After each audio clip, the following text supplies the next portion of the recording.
Hello, everybody. This is Jetta here with the Pandemic Wellness Coalition, and I'm here to bring with you the recorded version of the stress reduction workshop that I hosted earlier this week. Go ahead and share my screen. I hope you can all see that. The Pandemic Wellness Coalition, we host events in person, but we also record them for later use. This event was hosted last week, I think, or no, it was hosted on Monday. I'm losing track of time here with the snow. But anyways, this is the recorded version and I hope you enjoy it and I hope to see you at future events. So this workshop is all about how to gain mental clarity and reduce mental static and stress. So first off, let's talk about what is stress. As defined by Medline, stress is a feeling of emotional or physical tension. It can come from any event or thought that makes you feel frustrated, angry, or nervous. Stress is your body's reaction to a challenge or demand. In short bursts, stress can be positive, such as when it helps you avoid anger or meet a deadline. But when your stress lasts for a long time, it may harm your health. So take a moment and sit back here and think of a time when stress might have been beneficial to you. And then think of a time when it may have been harmful to you. So stress has a lot of effects on the body. When you experience a stressful situation, your body activates the parasympathetic nervous system and your body goes into fight, flight, or freeze mode. So go ahead and feel into your body for a moment. Maybe move around, move your neck around, and close your eyes. Imagine you are in a stressful situation. Imagine that you're running late to work, your phone is ringing, you have a deadline due that day that you just barely made, and then you drop your coffee on your way to work. What does that feel like in your body? What does that level of stress feel like in your body? Imagine as though you're in that situation. I know for me, my neck muscles are getting tight. The area around my chest feels compressed. My breathing is a little bit stagnated and shallow. Go ahead and open your eyes.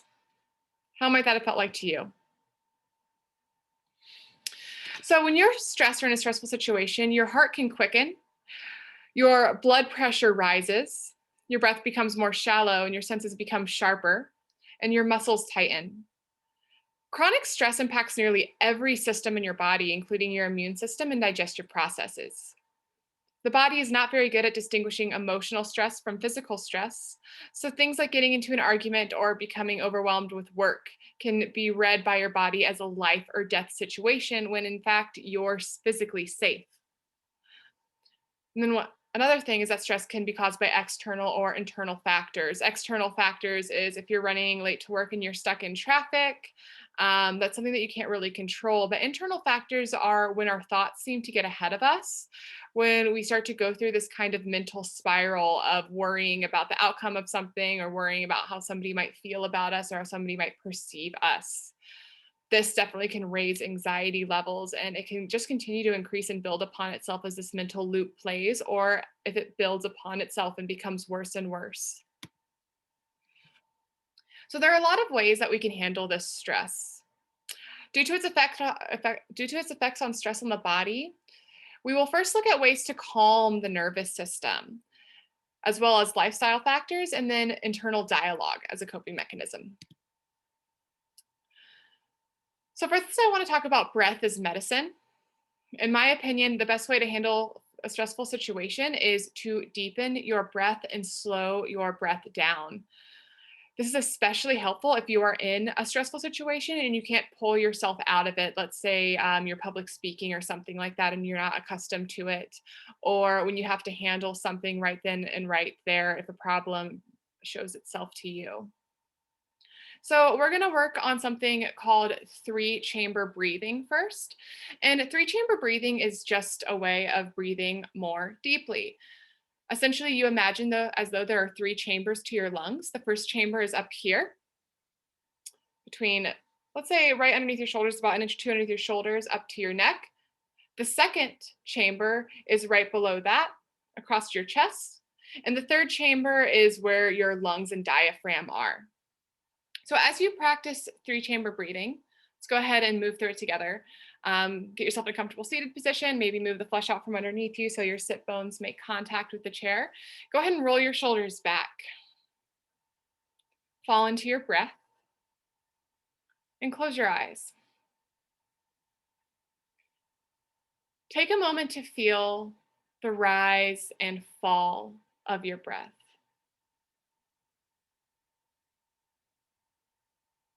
Feel how the act of breathing affects your body, how it makes your body expand on the inhale, and it makes your body kind of cave in a bit on the exhale. Now we'll move into three-chamber breathing. So remember where those three chambers are in your body: the top of your chest, the middle of your chest, and then the bottom of your chest where your ribs and diaphragm are.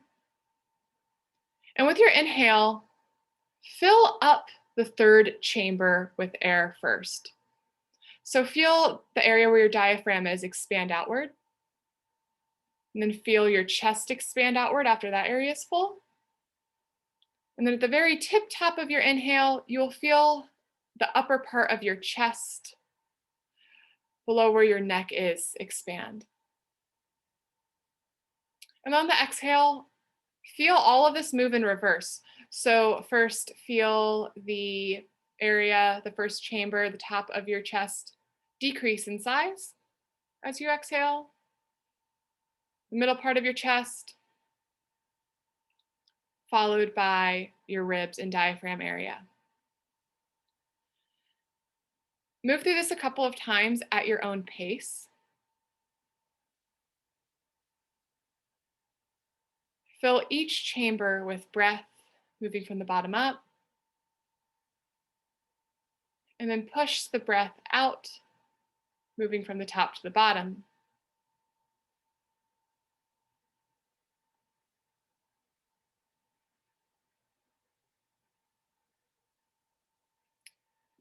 Go ahead and open your eyes. You can pause this video if you want to continue to practice three-chamber breathing, but this is a really easy place to go, and you don't have to practice it in a seated position.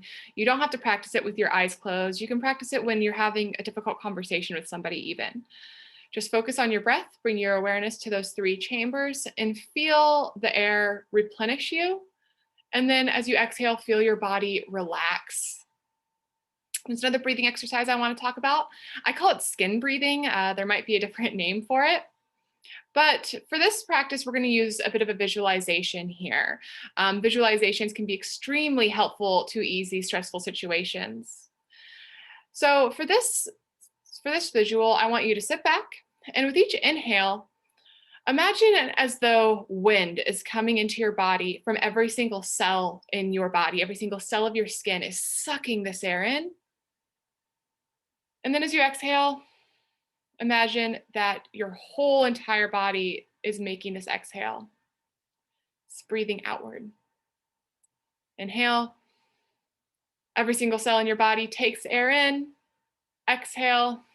Every single cell in your body pushes air out. You can imagine this as wind. If you want to feel a bit more protected, you can envision yourself in an aura of your favorite color. So imagine yourself wrapped in this egg that's your favorite color. I'm going to go with indigo for mine. And imagine that this air is coming into our body from all of these cells on our skin from this auric field that we've created. And as we exhale, imagine that the air goes out and fills this sphere around us. This can help give us a sense of protection. You can also envision yourself with a guard animal next to you, maybe a dragon or a tiger or a black bear or something to protect you if you feel vulnerable in any situation as you breathe. Now, if you're able to pull yourself away from a stressful situation, get some space, maybe go outside, you can practice three-chamber breathing while laying down on the ground, and you can feel your breath move your chest even more when you're laying down on a firm surface. You can also do it on a couch or on your bed, but a firmer surface is a little bit better so that you can feel into it more. And it also helps decompress your spine a little bit and remove muscular tension if you're laying down on a hard surface as well.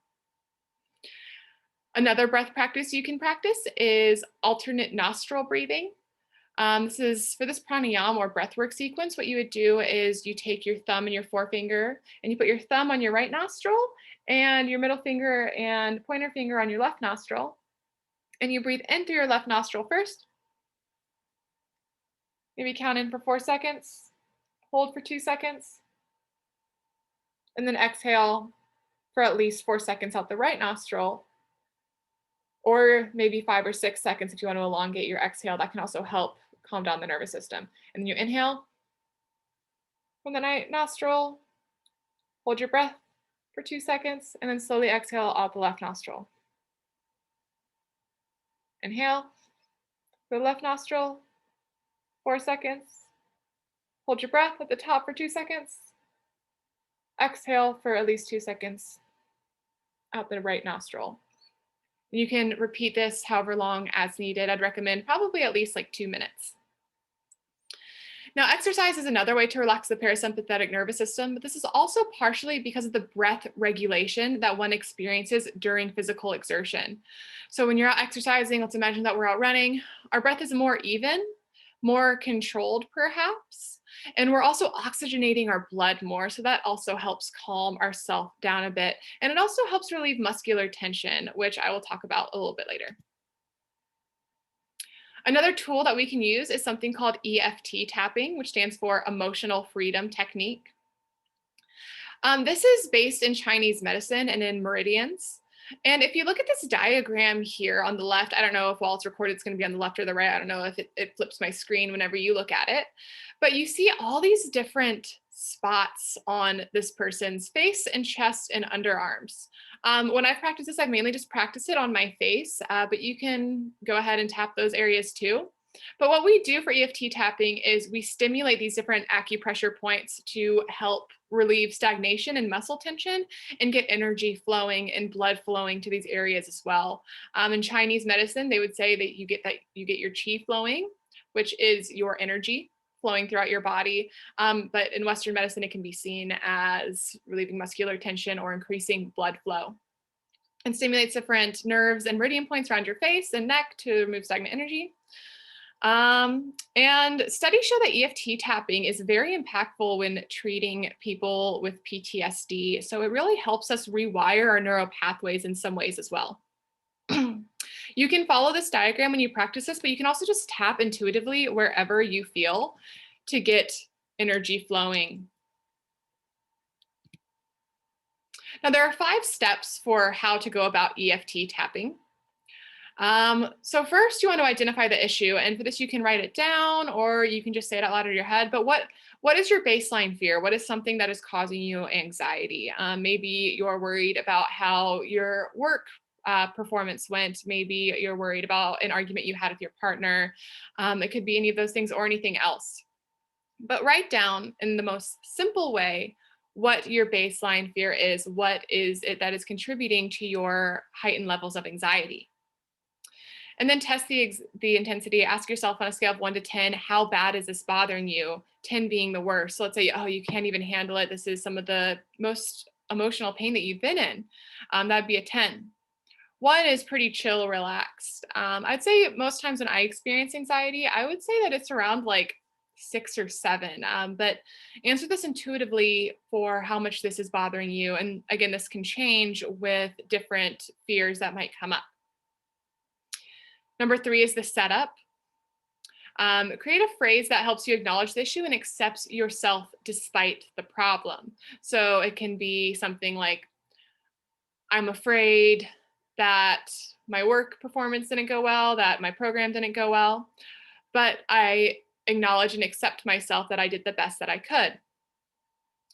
And then what you'll do is you'll repeat that phrase to yourself as you tap these different points around your face and neck and chest area, or as you tap yourself intuitively. So you just continue to repeat this. Although I am afraid, I accept myself. Although I am afraid, I accept myself. Tap, tap, tap, tap, tap, tap, tap, tap, tap. And do this for a couple minutes or however long you feel you need to do it. But really allow yourself to go into that space of fear and help it come out, up and out. Help yourself relax as you release things or as you allow yourself to see things from a different perspective. Then at the end, Test the intensity. So, how do you feel after the sequence? Are you still experiencing like a 6 or a 7 on the intensity scale? Or maybe you feel a little bit better. Maybe you feel a 5. Maybe you feel a heck of a lot better and you're relaxed and you're down to a 2. This is to help you understand what tools work and what tools don't work, and to continue to shape your own personal practice for self care. The next one is movement as medicine. Studies show that anxiety does not just live in your head, but also in your body. This can show up as what's called body armoring or repeated tensing of your muscles in response to fight or flight. Additionally, oftentimes when we experience stress, we can disassociate and leave our body in a way. I'm sure we've all been there when we're met with difficult circumstances. We don't feel quite grounded. We feel as though we're maybe looking in on the situation from another perspective, or like we're all up in our headspace up here. Or maybe we're just not in our body at all and we can't feel because we're too overwhelmed. Vigorous exercise can often help provide relief, but it can also be overdone and give you an additional rush of adrenaline, which you might not necessarily need, as you already might be experiencing a heavy adrenaline rush. So, due to this, I invite you all to add slow movements into your practice. This is especially true if you're somebody who is a runner or a hardcore cyclist. Um, any kind of intense activity, make sure that you counter that a bit with something that's a little bit more passive, but still allowing movement to flow. This is also really helpful for your muscles to recover after you experience rigorous exercise. So, softer ways that you can move your body can include walking, cycling gently, or practicing yoga. A lot of times when people think about yoga too, they think about moving through sun salutations or something of that sort. Yoga just means adding breath with movement, really. So it can be just breathing deeply as maybe you put your head down into a wide legged forward fold, like how this woman is doing here. It could be you lying down on your back and just breathing deeply, in which called Shavasana or corpse pose. It could just be you undulating your spine back and forth and matching your breath to your movement with that, maybe inhaling as you arch your back up and exhaling as you cave your back towards the back of the room. Um, Create that, whatever it is you wish to feel, go ahead and add that into your practice. Another tool is what's called an inversion. An inversion is anytime your head goes below your heart, and this effectively calms down the parasympathetic nervous system. Anything that stretches the hips can also help, as our hip muscles immediately respond to fight or flight. So, a lot of times when we experience anxiety, we go into fight or flight, our hip muscles will automatically tense up because we're preparing if we have to get out of a situation really quickly or if we have to fight for ourself and our survival. Once more, your body isn't very good at telling if you're in emotional danger and upheaval or actual physical danger. How we perceive danger is very different. So, allow yourself to really stretch into those positions. Do an inversion, maybe do a forward fold, either seated or standing. If you're somebody that likes to do headstands, do a headstand. There are a lot of different things you can do. You can also sit in child's pose. So to sit in child's pose, you sit down with your knees splayed out, your big toes come together to meet. You sit on your feet and you extend your chest forward with your forehead on the ground. Your arms can either be extended overhead like this or back behind you, grabbing your feet, whatever is more comfortable. Whatever you do, just make sure that you breathe deeply. And in any of those things, you can also practice 3-chamber breathing. It's really adaptable and can be used pretty much in any situation. So then there are also lifestyle factors that can contribute to our levels of anxiety and stress. One big thing is caffeine. So think about how much caffeine you might intake on a regular basis. And that can be in the form of coffee, tea, chocolate, which is my biggie. There are a lot of different ways that caffeine can show up. Now, when you drink caffeine, it automatically raises your cortisol levels and it can also burn out your adrenals. So perhaps switch out your cup of coffee with something else if you're somebody who experiences chronic anxiety. Or if you have several cups of coffee a day, maybe try to wean yourself off of that a little bit so that your adrenals can take a bit to adapt and to relax and also to lower your cortisol levels. So, alternative energy boosting beverages to coffee It can be something like ginger tea. So just boiling ginger in water.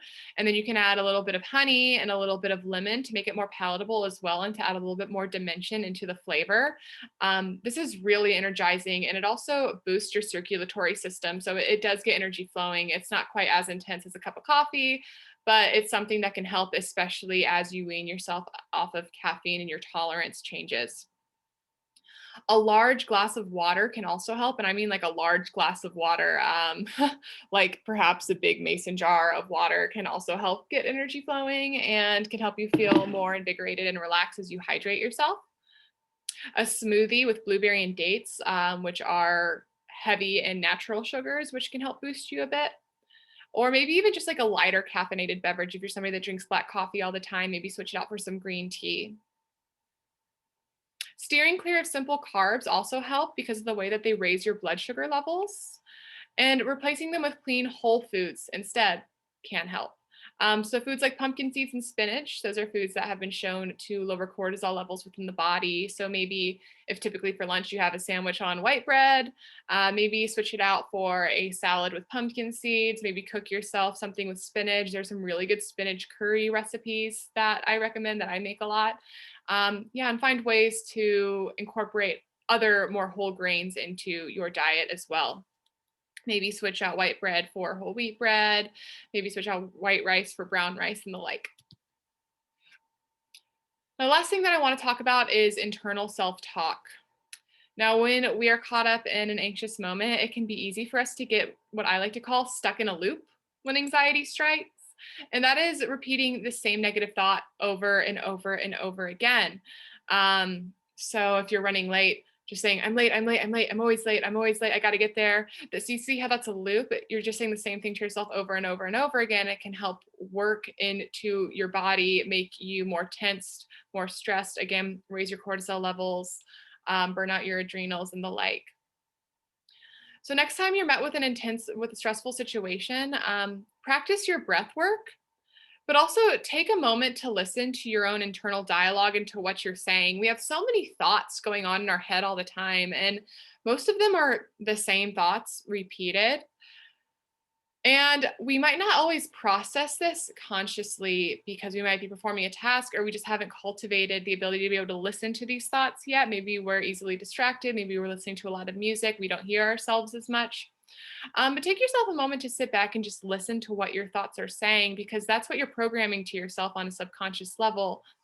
And that can really help ease your way into a more stress-free lifestyle if you change your internal dialogue, if it's one that is fraught with anxiety and fear. So again, take a moment, listen to what you're saying, especially if you're in a stressful situation. And if what you're saying is something that doesn't really help in the moment, like you're just repeatedly reminding yourself that you're late or that you're not good enough, whatever that looks like, go ahead and bring in the opposite. So create an affirmation around something else that is mutually exclusive, if you can, to whatever thought you are thinking. And also an affirmation that accepts things the way that they are. Studies show that affirmations create a more positive self and worldview, and they can be repeated while exercising, before bed, or when met with any difficult situation or task.